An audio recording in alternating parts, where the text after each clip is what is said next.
Esta es una producción de Grupo Fórmula. Encuentra más contenido como este en radioformula.mx.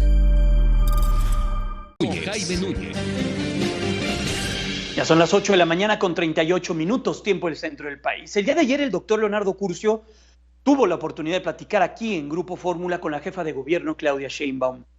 Hablaron de todo lo que se dio a conocer el pasado miércoles y también otros de los actos que tendrá el gobierno local para recuperar esta nueva normalidad. La charla la comenzaron, pues sí, haciendo la reflexión de que esta ciudad ha vivido terremotos en su historia más reciente, en su historia a lo largo de los años, inundaciones, pero una pandemia con estas características difícilmente se puede recordar. Así comenzó la plática de ayer por la noche en el espacio del doctor Leonardo Curcio con la jefa de gobierno Claudia Sheinbaum.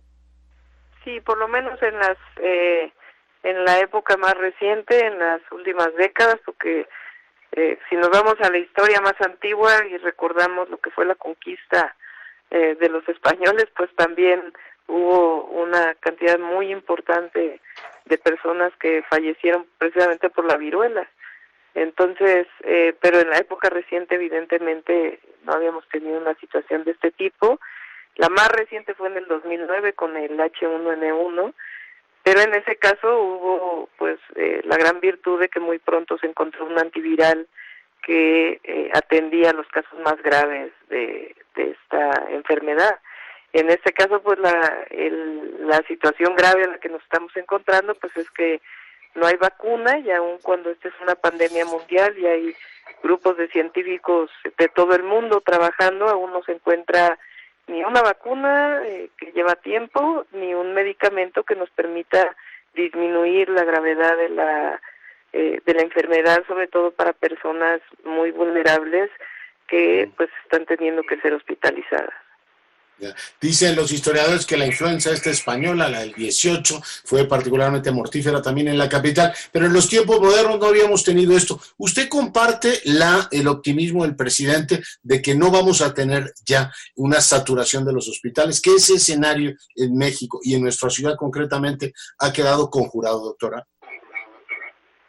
Bueno, tanto el presidente de la República, la Secretaría de Salud Federal, el subsecretario López-Gatell y coincidimos en eso, es que hemos logrado contener el crecimiento, contener lo que hubiera sido el impacto de la epidemia tanto en la Ciudad de México como en el país, pues gracias a las medidas de sana distancia, de distanciamiento físico que se tomaron en un momento adecuado. Nosotros estimamos que si no hubiéramos hecho nada, podrían haberse llegado a necesitar más de 60,000 camas en la ciudad, cosa que es imposible de tenerlo con el número de hospitales que existen en la ciudad, y creo que imposible de cualquiera de las maneras, y por eso todas las ciudades del mundo, todos los países del mundo pues están tomando estas medidas. Entonces hasta ahora se ha logrado controlar con dos medidas, tanto la colaboración ciudadana en las medidas de sana distancia, distanciamiento físico, como por otro lado el incremento de la capacidad hospitalaria.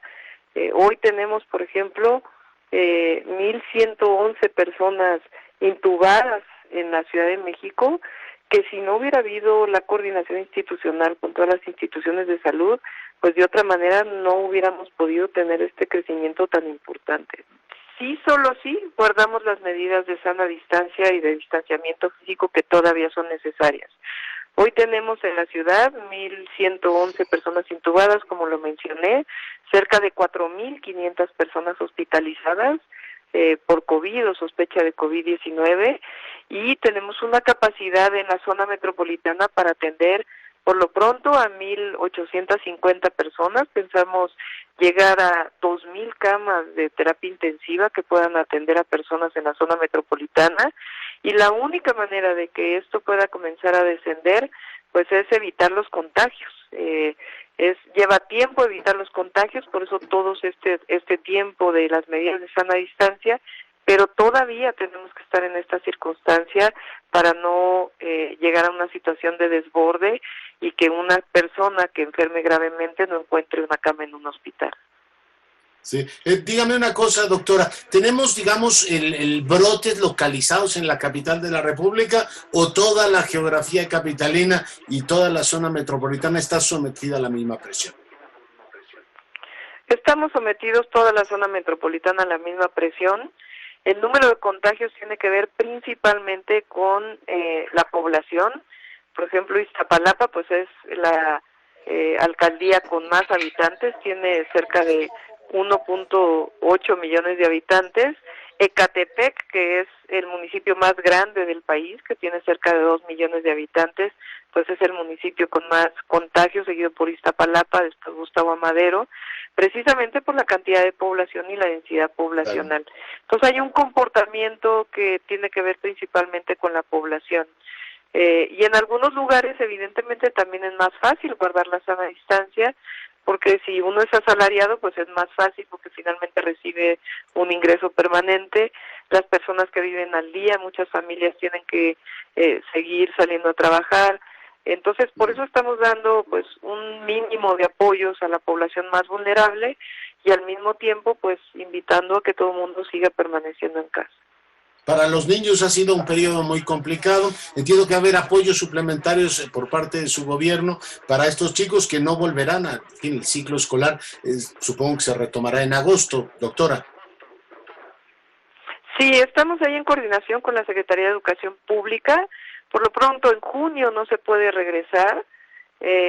Increíblemente la población infantil, los niños y las niñas, pues son los más asintomáticos cuando se contagian con este virus, aunque tampoco hay algunas excepciones también en este caso, pero ellos pueden contagiar a sus padres o a sus abuelos. Entonces es muy importante seguir permaneciendo en casa. Por lo pronto en junio no se regresa a clases y estamos viendo cómo cambiamos en este semáforo a partir del número de camas que se están ocupando en los hospitales de la Ciudad de México. Este es el indicador que nos parece que por lo pronto es el más asertivo porque es el que conocemos de mejor manera. Cuando empiece a disminuir el número de personas que entran a los hospitales, que no ocupan camas hospitalarias, ahí comenzaremos a cambiar de semáforo y los niños y niñas regresarán a clase hasta que no lleguemos a una situación pues de mucho mayor control de esta pandemia. Oiga, dadas las circunstancias y la complejidad, muchos de nosotros hemos dicho quédate en casa, pero no todo el mundo tiene una casa confortable donde permanecer o vivir en las mejores condiciones. ¿Nos hemos portado, hemos reaccionado apropiadamente los capitalinos, doctora? Sí, pues las medidas de los 31 estados de la República y la ciudad en términos de movilidad, las ciudades de las que mejor se ha comportado, nosotros por convicción y además porque pues sería imposible desarrollarlo, no hemos llegado a ninguna cuestión de que se multa a la persona por estar en la calle, ni mucho menos. Nosotros creemos en la educación, en la información, y la gran mayoría de las personas ha actuado de una manera responsable. Yo realmente me siento muy, muy orgullosa de los habitantes de la ciudad, porque con la información, con la educación, con la comunicación, pues se ha logrado mantener la sana distancia, el quedarnos en casa en la medida de lo posible, y esto ha permitido pues que no sobrepasemos los hospitales de la ciudad. ¿Ya? Entonces, a partir hasta el 15 de junio seguimos en semáforo rojo y a partir de ahí habrá que empezar a pensar la nueva normalidad, que implica muchísimas cosas, doctora, entre otras cosas, cómo nos transportamos los capitalinos. ¿Qué están pensando? ¿Qué está pensando su gobierno? Supongo que abrirán mesas de debate o de reflexión con distintas instituciones para, por ejemplo, organizarnos con una nueva normalidad en materia de transporte.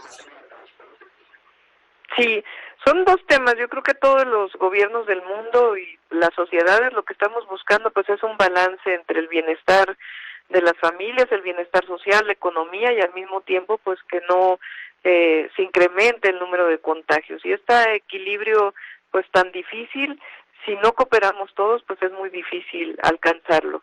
Y uno de los lugares pues de más alto contagio en la ciudad por razones evidentes pues es el transporte público. En el metro de la ciudad normalmente se mueven 6 millones de personas. Hoy se está moviendo solamente 1 millón de personas. Ahí nos damos cuenta del gran esfuerzo que está haciendo la sociedad en la zona metropolitana.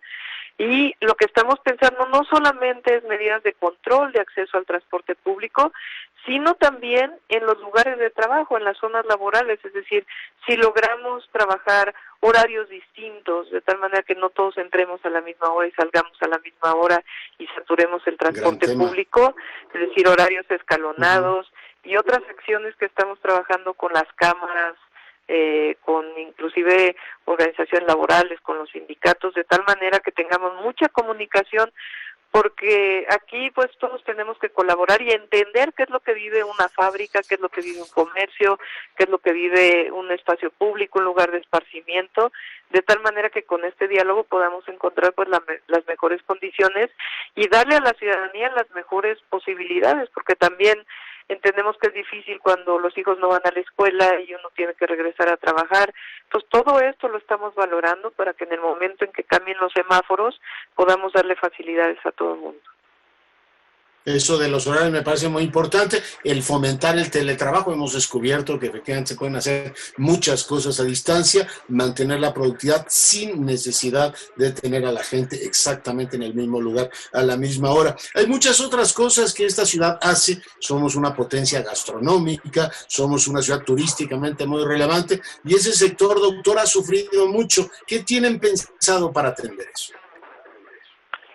Sí, pues ahí es ir en el momento que estemos, sobre todo ya hacia el semáforo amarillo, ir iniciando una parte del turismo. No pueden saturarse los hoteles, entonces tenemos que ir aprendiendo todos a convivir con esta epidemia hasta que no tengamos una vacuna, hasta que no tengamos un medicamento que nos permita disminuir los casos graves. Pero créanos que estamos pensando en todo ello y buscando las mejores condiciones, y la mejor manera de hacerlo pues es dialogando con los distintos sectores para poder entender qué situación viven y de qué manera podemos ir encontrando las mejores formas de enfrentar todos juntos esta pues muy difícil situación que estamos viviendo. Digamos, una nueva normatividad. ¿Lo van a abrir eso, digamos, por cámaras? ¿Va a ir al Consejo Económico de la ciudad? ¿Cómo se va a abordar todo este tema de cómo repensar la convivencia en una capital? Supongo que ya a partir del mes de agosto o septiembre, doctora. Sí, tiene que ver con este diálogo que estamos teniendo y con protocolos, con, como yo decía, horarios, días de trabajo. Por ejemplo, el centro de la ciudad, que es pues una zona comercial por excelencia. Es difícil que abramos todas las tiendas. Un hormiguero, decía Chava Flores. Exactamente. Estamos dialogando con ellos para ver si unas calles abren un día, otras calles abren otro día, de tal manera que en el proceso vayamos pues disminuyendo el número de contagios, el número de personas que se acercan a una tienda. Hoy mismo hablé con los bancos, por ejemplo, con la Asociación Mexicana de Banqueros, porque pues se están presentando colas en los bancos que no necesariamente guardan sana distancia.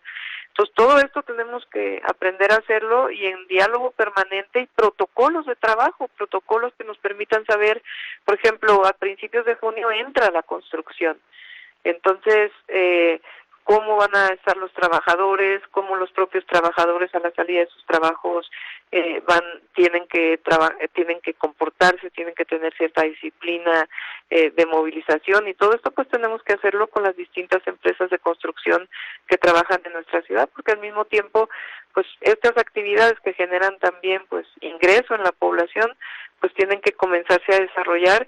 Y al mismo tiempo esta forma de semáforo de decir, bueno, si comienzan de nuevo los contagios, comienzan a llenarse los hospitales, pues tenemos que tomar nuevas medidas. Y esta pues es algo a lo que por lo pronto, hasta que no esté la vacuna, los medicamentos, pues tenemos que acostumbrarnos a vivir sobre estas circunstancias.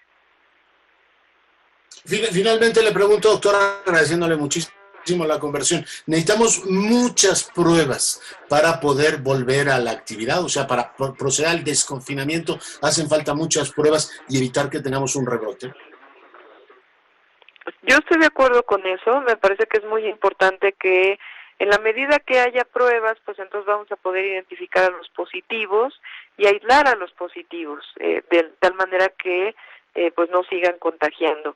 ¿Cómo hacer estas pruebas? ¿Qué tipo de pruebas? Pues es algo que no puede definir la jefa de gobierno. Hay comités científicos, hay comisiones en nuestro país, hay normas que establecen esto y tenemos que estar obviamente en coordinación con el gobierno de México, pero sí me parece que particularmente para las zonas muy pobladas como la zona metropolitana, las pruebas pueden ser pues una herramienta muy importante. Que sí nos permitirá poco a poco, bueno, pues volver con tranquilidad, porque un rebrote es uno de los peores escenarios para una ciudad que tiene tal concentración. ¿Cómo está funcionando, el tema de la coordinación metropolitana? Porque con el gobierno federal asumo que están, digamos, funcionando las cosas muy bien. La coordinación metropolitana, ¿cómo está funcionando, doctora? Muy bien, la verdad es que hay una excelente relación con el gobernador del Mazo. Desde antes del surgimiento de la pandemia traemos un programa de trabajo muy intenso en distintos temas, el tema ambiental, el tema del agua, el tema de la seguridad, hay coordinación, y ahora para el tema de la pandemia, todos los días hay una reunión a las 10 de la mañana, a veces asiste el gobernador del Mazo, yo asisto siempre y siempre está presente la Secretaría de Salud del Estado de México en esta coordinación. Hay un comando central que se está hablando a dónde tienen que ir las ambulancias, si se llena un hospital, qué otro hospital tiene todavía capacidad para orientar a las personas que requieren una hospitalización. Entonces hay una coordinación muy buena, y en este plan hacia la nueva normalidad pues tenemos que estar totalmente coordinados. Es ridículo pensar que Nezahualcóyotl va a entrar de una manera y Iztapalapa de otra. Somos pues realmente un continuo conurbado en donde tiene que haber un plan para la zona metropolitana.